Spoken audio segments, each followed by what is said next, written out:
Hey everybody, it's Andrea. I want to talk a minute about the journal toppers that we're making here at the event, and journal toppers kind of in general. There's many different ways to make these. The example that I'm using was taught by Maggie White, and her work is absolutely amazing. If you haven't followed her, find her. She is creating the most beautiful applique-rich, layered pieces that are just stunning. And she does sell her work too. So I do want to remind you though that, excuse me, we are working with a quilt cover at our event. And so the type of topper that you make, the base needs to kind of be reflective of what you're trying to do. You can work with a piece of chipboard if you're using a firm surface, if you're using a very sturdy cover. But the fact that we are going to be putting these on something that's flexible, if you don't have some little bit of flexibility in the piece, and I'm just going to show you one that I made earlier using a whole bunch of stuff, but even though this is pretty heavy duty, it's still flexible.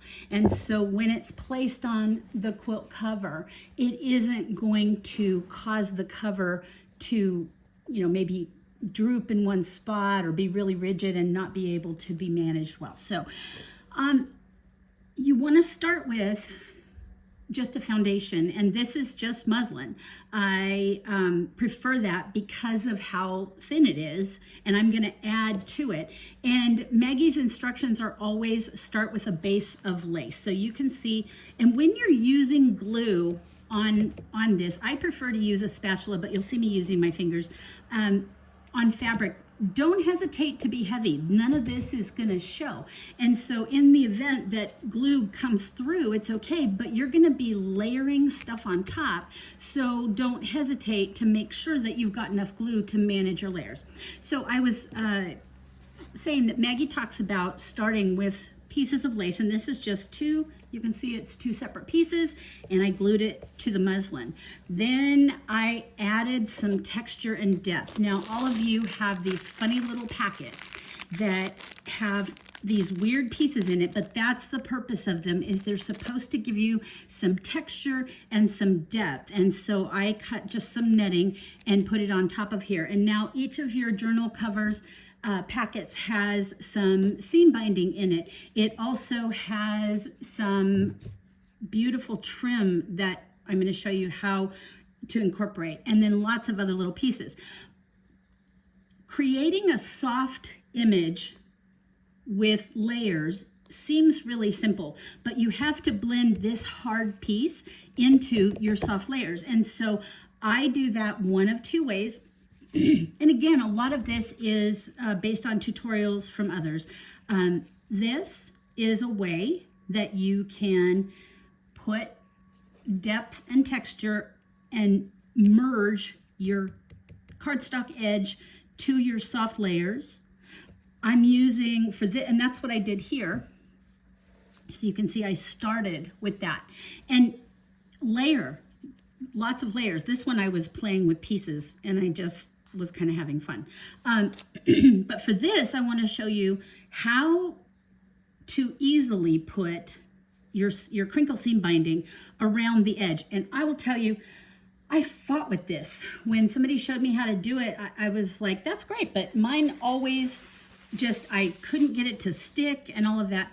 And it was always too straight and not twisty and not crinkly. So the thing to do, honestly, is I'm trying not to block, put a little bit of your glue along the edge and let it set for a minute, okay?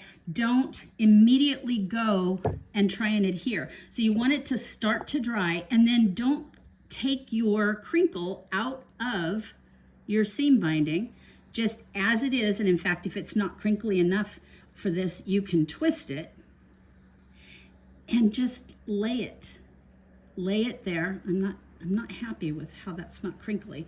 There. And just lay it.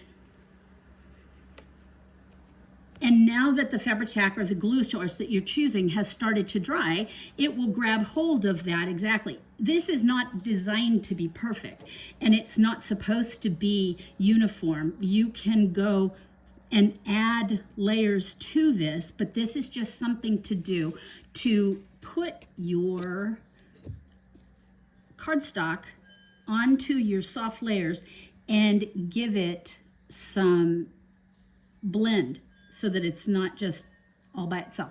So that's the one thing that I struggled with, to be honest, was getting my crinkle to stay in my seam binding and then getting it to adhere where I wanted to. And I had to learn, be patient and let that dry. And then you have now the appearance of a frame where it's soft all over. Don't worry if you get glue spots. Don't worry, because you're gonna keep layering. And I honestly have zero plan for this. I have tons of pieces, and you have in your kits, you have tons of little things that you can put along your edges and blend together. Also, add color, guys, add color. Don't, even though your quilt toppers have, or your quilts have color, don't hesitate to bring color into the mix. Mix it up, make it stand out. So, not sure that I'm happy with that. I think a pink would probably be better. But honestly, like, there's no rules with this. And I don't like that next to that. I'll end up playing with this somehow. This is so pretty. Look at that. Isn't that gorgeous? And you can put it inside, like so. You can put it outside. You can do whatever you want. There's in the share bin, there's tons of things like this, and you can add those. It's all about what feels good to you. So I know that this is really a, cut a piece of your, from your bling pack and put a piece of that applique. I will bring a couple of the toppers that Maggie made and show them to you. But as you see, these are just layers on layers.